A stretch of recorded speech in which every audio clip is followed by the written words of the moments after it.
There is a deflationary shock building in China that has the government there scrambling to come up with answers it doesn't have. And it's only partly due to the country's real estate and banking woes. What's amplifying the deflation now appears to be an abrupt and sharp fall off in global demand. The vast Chinese factory sector has been slashing prices, just trying to find buyers outside the country because there aren't any on the inside. And that is impacting employment, lowering wages and salaries, while causing negative consumer prices, including the lowest core CPI rate since the start of the supply shock.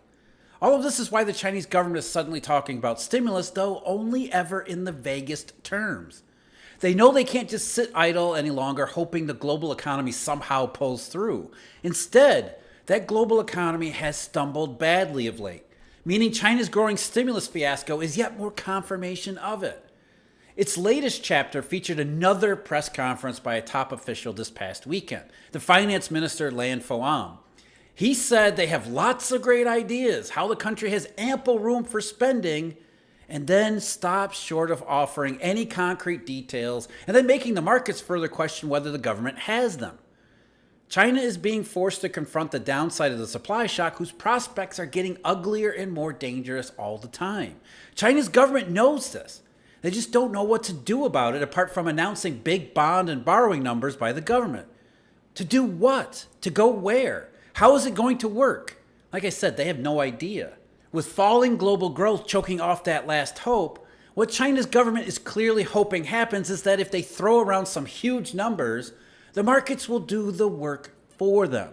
Stocks will soar, and that will massively boost consumer sentiment, which will then propel spending forward and upward or something. It's all very Western, totally based around psychology, which is why markets outside of maybe stocks really aren't buying it. You've got wages that are in deflation, producers that are slashing prices, banks that don't want to lend, even exports, one of the lone bright spots, that has stumbled badly, which is why producers are slashing prices. And to which most people say this is all old news. This is all stuff that happened up until September. The stimulus reset everything, and from here on, it'll be just fine. But that's why the markets want details, because we've seen this time and time again before. We saw it just last year. Very similar circumstances. And it didn't work out all that well either.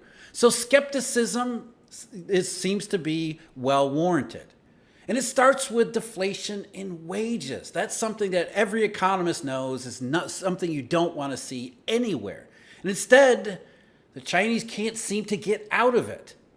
According to Bloomberg just recently, wages offered to new hires in China declined after 2 straight quarters of gains, in a sign of weakening labor market that's exacerbating persisting deflation and weighing on economic growth. The figures add to other recent data in revealing a worsening job market that's discouraging residents from spending more and deepening a cycle of price and wage declines. And the increases earlier this year were due to the last temporary impact from 2023's stimulus plans. The government spent a bunch of money, they borrowed a bunch of money and spent it through wasteful ideas, and it created a temporary boost in activity that wasn't going to last. Again, the market skepticism. So here is the government saying, we're going to do something different this time, and you can understand why people are saying, we want some answers. We want some concrete details, not just more platitudes about how much in bonds they're going to issue and then somehow distribute them throughout the Chinese economy. What are they going to do? How is it supposed to work? What is the actual problem they're seeking to fix, other than saying we just want the real estate problem to stop being a problem? Everybody knows that's the case. What are you actually going to do about it? What are you going to do about it that has a prayer of working this time that it hasn't worked in the past? Consumer prices in China, the CPI for the month of September 2024, was flat. And that's decelerating for the second straight month. And that's despite the fact that food prices were up 0.8%, though they're slowing down. They're still growing pretty rapidly. And that's just adding more pain to Chinese consumers in a way that is very supply shock familiar to everyone else in, say, Europe or the United States. Food prices go up, wages don't rise nearly enough or at all, leaving Chinese consumers even more pressed. That's why non-food prices actually fell again 0.2%. And even the core CPI in China was negative at minus 0.1% month over month. That brought the annual rate in the core CPI down to 0.1% positive, but that was the slowest annual change in more than 3 years. And on the other side, in terms of producers, as I said, have had to really discount their prices, both internally as well as externally, to have any hope of actually finding buyers. The PPI fell at 0.6% month over month in September, which was pretty similar to the 0.7 decline in August. The annual rate really accelerated lower again. It's 2.8%, minus 2.8% year over year, which is the worst since March and down pretty sharply over the last couple months. So producers are slashing prices in order to try to sell their goods because there's no demand for it, either inside of China for all the reasons that we keep talking about, or more recently, as we'll talk about in just a moment with exports, there's no demand outside of China, even at lower prices. So it really does underscore why Beijing is suddenly trying to appeal to the idea of bazookas, if not so much the specifics, to get people to believe, first of all, that they see it too. We finally see the problems. We understand and we recognize they're big. And so now we're going to do something big to fix the situation. Just don't ask us any questions about what exactly we're going to do. And this past weekend on Saturday, Minister of Finance, Lan Fa'an, he gave a press conference which was, again, light on details, and it didn't seem to have the same type of urgency and tone that was in the previous stimulus, the original stimulus announcements. He talked about 4 measures that the government was going to work toward, including allowing local governments to use special bonds for land purchases, maybe allow affordable housing subsidies to be used for existing unsold homes. It's consistent with Xi Jinping's idea that houses are for living, not for speculating. They might even lower some real estate related taxes, which again shows that the government understands we have a real estate problem, but it's hard to see how any of these things will actually fix it. Because the overhang in real estate in China, the amount of supply that has already been built or is in the process of being built, is who knows how much more than there are actual people living in China who could possibly live in these homes. Recognizing just how much and how big China's real estate problem is one thing, and finally saying out loud is maybe another, but then coming up with some kind of workable solution to do something about it is an entirely different matter. And again, the government knows it, which is why they keep being short on specifics. Lan also talked about recapitalizing the banks, not a whole lot of specifics there. We know they're going to issue some bonds and then redivert the proceeds into the banking sector through capitalization of the largest banks. They said they're going to issue more bonds to support local governments as well as this bank bailout, or bank recapitalization is what they're calling it. Because a lot of the local governments, that's the other thing the central government has focused on, in addition to real estate, they realize they have a local government problem because many local governments have been borrowing, and the revenues to keep up services come in from land sales. But with the real estate bust ongoing, there aren't many land sales. So governments have tons of debts and no revenue. So there are reports that some local governments aren't even providing their basic services because they can't afford to. They can't borrow more, and they don't have any money coming in. Some of them have been rumored not to be paying their salaries and wages for local government officials and bureaucrats.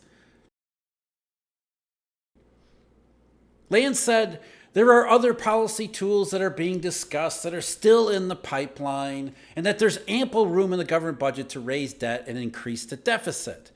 So, they know that they need to do more, but they don't really know what to do. And so they're hoping, again, that markets do the work for them. As one economist and strategist said, more time may be needed for more thought out and targeted measures, but those measures also need to come fast as markets are eagerly waiting for them. Over expectations versus under delivery would result in disappointment.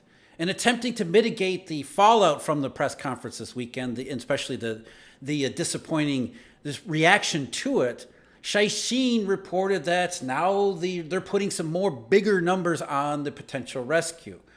According to the Caixin report, China may raise an additional 6 trillion yuan from Treasury bonds over 3 years, so 2 trillion a year, as part of its efforts to buttress the slowing economy through fiscal stimulus, at least according to multiple sources with knowledge of the matter, and that's what they told the outlet. The funds will be partly used to help local governments resolve their off-the-books debts, according to the sources. And so a lot of this is just shell gaming. So the government will buy the off-the-books debt from local governments to hopefully free them up of some of their debts that they can't possibly pay back.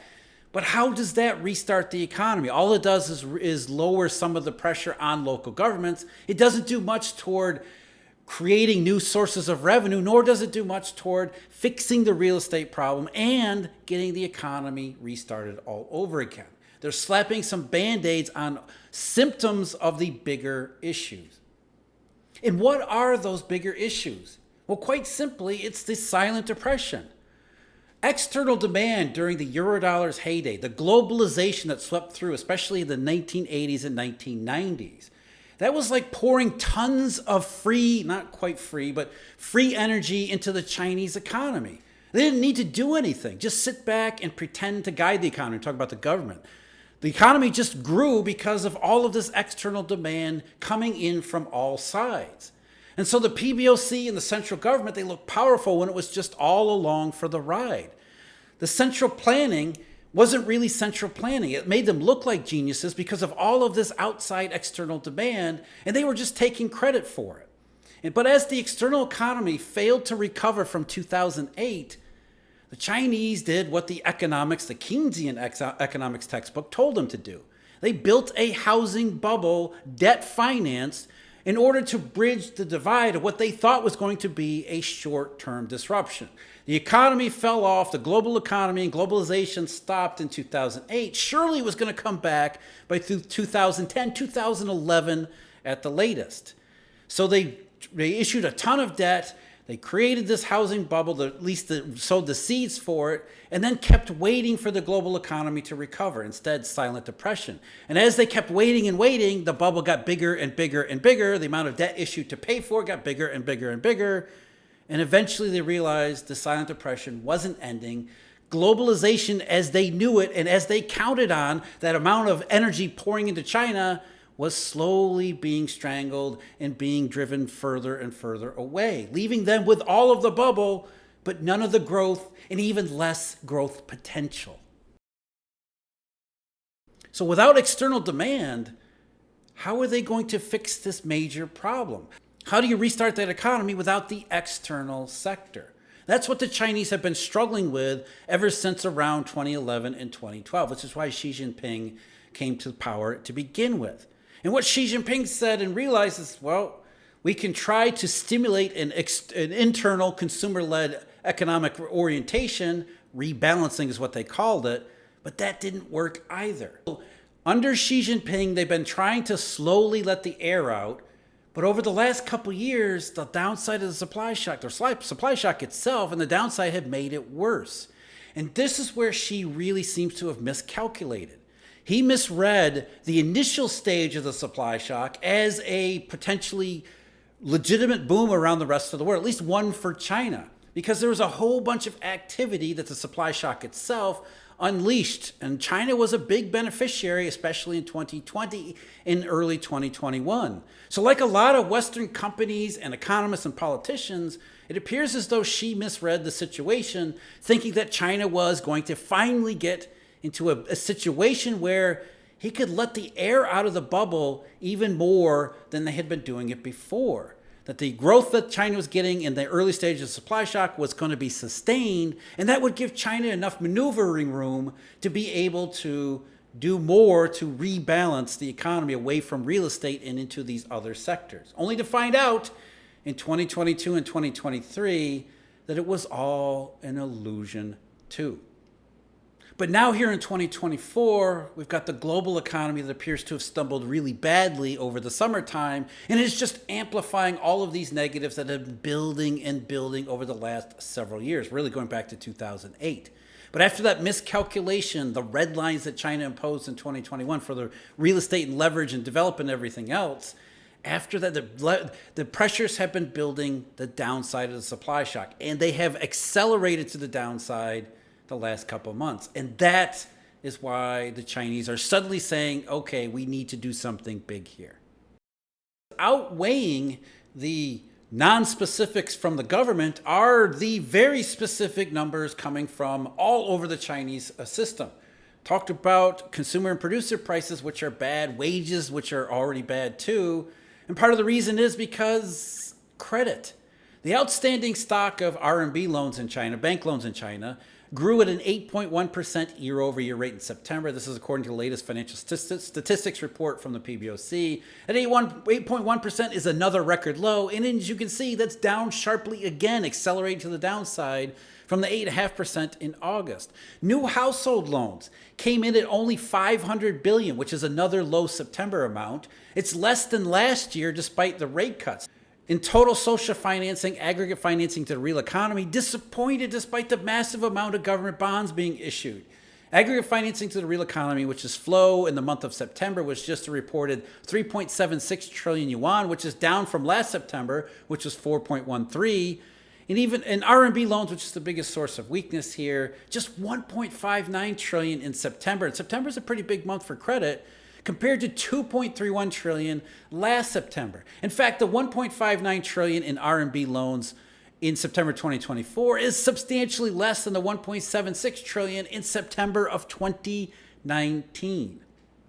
And with all that already in mind, then the government reported the General Administration of Customs disappointing exports as well as imports. But on the export side, the one thing that China seemed to have going for it earlier in this year as they were dumping more product around the world, suddenly that's not working either.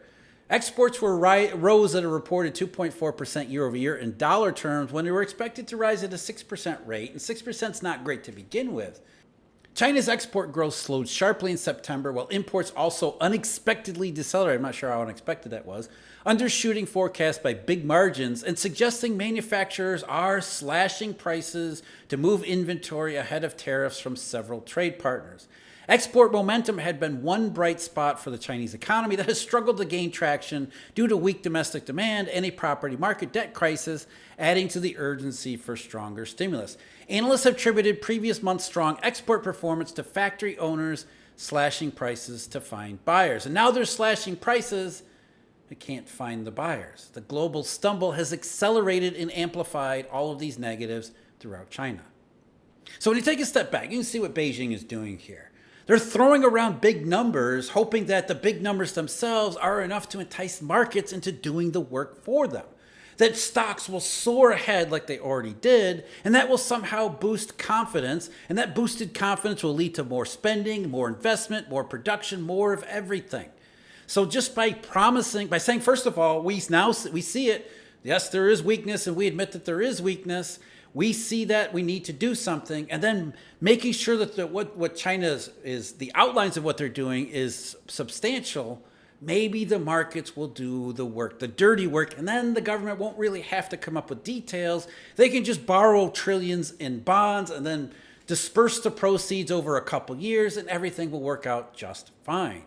But the markets continue to demand, and even economists and other observers are demanding specifics because we've seen this before. We've seen this repeatedly before. The government says we're going to fix it with bigger and bigger numbers, and it never works. So what the markets want to hear is, how is this one going to be different? Not just the size of the rescue or the size of the stimulus. What exactly are you going to do that's different? What exactly are you going to do that could possibly be effective this time? What are the ideas beside we're just going to borrow some trillions more? It's just more confirmation of the aftermath of the silent depression, still lingering under the surface, now being brought to the forefront by the downside of the supply shock. If the global growth prospects falling off, we're seeing again the symptoms of globally synchronized. We're not seeing it not just in what's happening in China's economic and banking statistics, but also in this stimulus drama. I've said it a couple times before, and I think it's worth reiterating. The most important part of all of this seems to be the bank recapitalization plan, what may be actually a bank bailout. Talked about that in the video link below. As always, thank you very much for joining me. Huge thank you, Eurodollar University members and subscribers. And until next time, take care.